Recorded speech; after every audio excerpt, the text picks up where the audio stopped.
Greetings everyone, my name is Jack Peoples, and today we are going to be going over convolution time domain filtering. Now, what is convolution?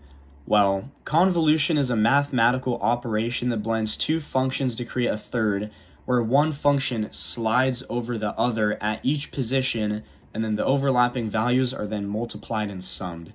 It's a way of combining two pieces of information to see how they interact, like using a filter to transform data. Now, this is kind of a difficult to understand meaning, so Andy is going to go over an analogy called the window screen analogy, which is a lot easier to understand. In this part of the project, I will be explaining convolution through the sunlight and window analogy and how that same analogy can relate to real hardware such as an FPGA. So now imagine you are sitting in a sunlight shining room through a patterned window. That same sunlight that is coming in through that window represents our input signal, or our quote-unquote X of n. The window, with its blinds or decorative cutouts or any of that sorts, represents the filter or the impulse response, which we will call H of n. As the sunlight passes through the window, the pattern of that light that reaches the floor changes depending on the window's overall design. That final light pattern on the floor is called our output signal, or Y of n.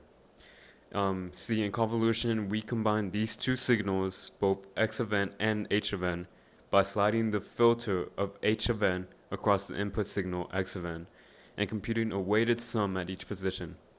Mathematically, it's described by this function right here of Y of n equals a summation of k equals negative infinity to the infinite summation of x of k times h of n minus k. Here in this instance, x of k is like the sunlight's intensity at each moment, and h of n minus k represents how much of that light passes through the window's pattern at that position. As the sunlight or the signal moves across the window or filter, the brightness pattern on the floor changes, just like how the output of convolution changes over time. If the window lets in more light, the output becomes brighter. If it blocks more, the output dims. This shows how the input signal is shaped by the filter H of n, making H of n an important benefactor to the overall equation. Why is this important in signal processing and hardware like FPGAs? Basically, convolution is the foundation of filtering. It lets us control or modify a signal in a predictable way. For example, we can smooth out noise, sharpen edges in images, or detect certain frequencies in communication signals, like in the real world. These operations need to happen very fast and efficiently, and that's where FPGAs come in. In short, an FPGA, or a field programmable gate array, can implement the convolution operation directly in hardware, performing many multiplications and additions at the same time. This parallelism allows real-time filtering of audio, images, or sensor data, all without delay.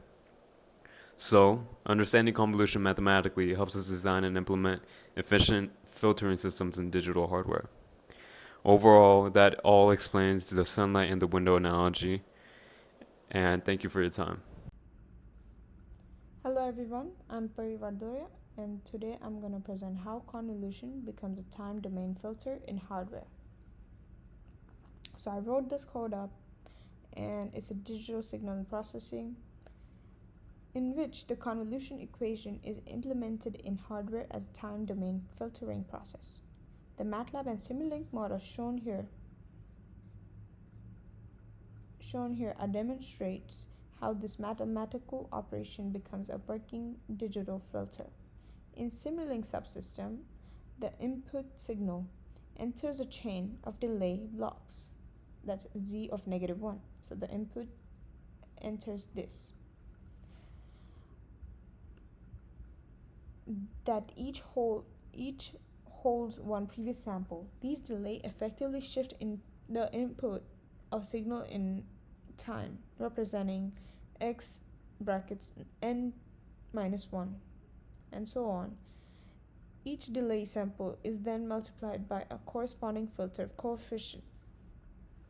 represented by the triangle multiplier blocks labeled h of 1, h of 2, h of 3, h of 4. The output of these multipliers are then summed together through the adder blocks to form the filtered output. This summation process is identical to the convolution sum, multiplying, shift, and add. In hardware term, each delay corresponds to register, each multiplier to a hardware multiplier, and each adder to accumulator circuit. As sample streams through each system at each clock cycle, the circuit performs one convolution sum, producing the output in real time. This is known as finite impulse response filter. The MATLAB code I wrote performs the same operation numerically. It multiplies and sums sample by sample. Running the Simulink model confirms this hardware-like behavior, as the output matches the MATLAB convolution result. The plot and workspace data show how mathematical convolution translate directly into signal filtering. Each output points in the weighted sum of current and past input values. So it's shown right here. Thus, convolution becomes a time domain filtering operation when implied with delays, multipliers, and adders. The Simulink block diagram visually represents how math transformed into hardware logic ready for FPGA realization. This flow's math model hardware illustrates how theoretical signal equation becomes functional real-time filter capable of shaping, smoothing, and detecting features in digital signals. Thank you. Okay, let's dive deep. Well, I am Thane Condit. This is my presentation on convolution and what our simulations show and the pathway from math to model. Well, number one, our simulations show this right here in front of you. It's basically a filter. Let's say your input is sunlight, x of n, which is over here. Then it goes through this whole array of filtering, goes through the filters, which is h of n, and then it goes into these things down here, and then they're all added up, and then you get your output. An example of this is sunlight being filtered through a window, which would be here, and then the output would be reduced sunlight. Convolution acts as a filter in two main ways. There's a low-pass filter, which removes noise. An example of this is when an image, such as this smiley face to your right, you can see how the colors kind of blend together. That's a low-pass filter being applied because there's no sharp, drastic changes in between the yellow and the orange. A high-pass filter is basically reducing and filtering the small things, and it only detects sharp transitions. So an example of this is in seismology, when earthquake sensors filter out small and slow ground drifts. So that way they can only go off when there's a major ground drift, also an earthquake. And then the pathway from math to model. Well, this is the math. That's the equation. Yeah, that's the mathematical process behind filtering. Your output equals your input being filtered. This is the algorithm that's used in MATLAB that we did for our example.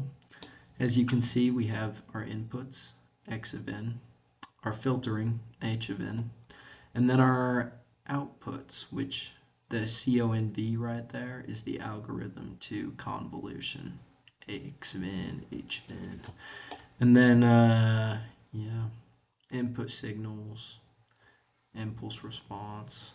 And then you can see on the right that our y of n values are equal to our output values. And that's how you know it was properly filtered. This is the model. And So you take the input signal, which is these. You put it through our filter, which was shown earlier. And then you get your output. And it kind of goes from input, sorted through the filters, added up in value of yn.